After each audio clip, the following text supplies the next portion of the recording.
বিসমিল্লাহির রহমানির রহিম। সবাইকে আসসালামু আলাইকুম।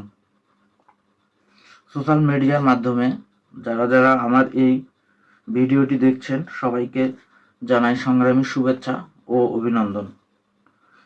আজকে আমি যে বিষয়টি আপনাদের মাঝে তুলে ধরব সেই বিষয়টি হচ্ছে বিএনপির যে ৩১ দফা রাষ্ট্র মেরামতের ৩১ দফা রয়েছে, সেই ৩১ দফা আপনাদের কাছে সংক্ষিপ্তভাবে আমি তুলে ধরতে চাই। ১৩ জুলাই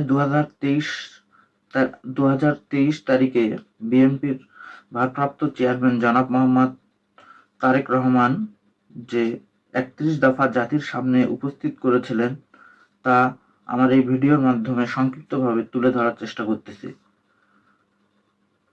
রাষ্ট্র মেরামতের ৩১ দফার প্রথমে যে দফাটি হলো সেটি হচ্ছে জনগণের গণতান্ত্রিক অধিকার পূর্ণ প্রতিষ্ঠার লক্ষ্যে সংবিধান সংস্কার কমিশন গঠন করতে হবে। আমি আবার বলতেছি, এক নম্বরটা আমাদের কাছে অনেক ইম্পর্টেন্ট একটি বিষয়। জনগণের গণতান্ত্রিক অধিকার পূর্ণ প্রতিষ্ঠা লক্ষ্যে সংবিধান সংস্কার কমিশন গঠন করতে হবে।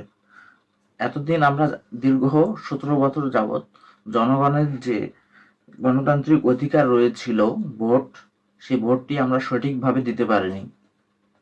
এই নিশিরাতের অবৈধ ফ্যাসিবাদ সরকার দিনের ভোটকে রাত্রে নিয়ে গিয়েছিল। তাছাড়া তারা বিভিন্ন কারচুপির মাধ্যমে ব্যালট বাক্স ভর করে রেখেছিল। এমন আমরা কতিপয় কিছু জায়গায় লক্ষ্য করেছি যে এলাকায় যদি ১৯০০ ভোট থাকে তাদের সিল মারা হয়ে থাকতো প্রায় ২,০০০।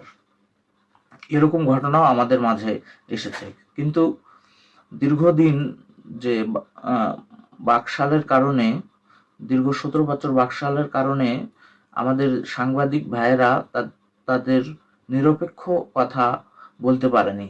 আর যে গুটি কয়েকটি টিভি মিডিয়া, এই তাছাড়া সোশ্যাল মিডিয়ার মাধ্যমে যারা এই সত্যগুলোই প্রকাশ করেছিলেন তাদেরকে বিভিন্নভাবে তারা হ্যারাসমেন্ট করেছে বা বিভিন্ন নির্যাতন করেছে, বিভিন্ন প্রকার মামলা দিয়েছিল।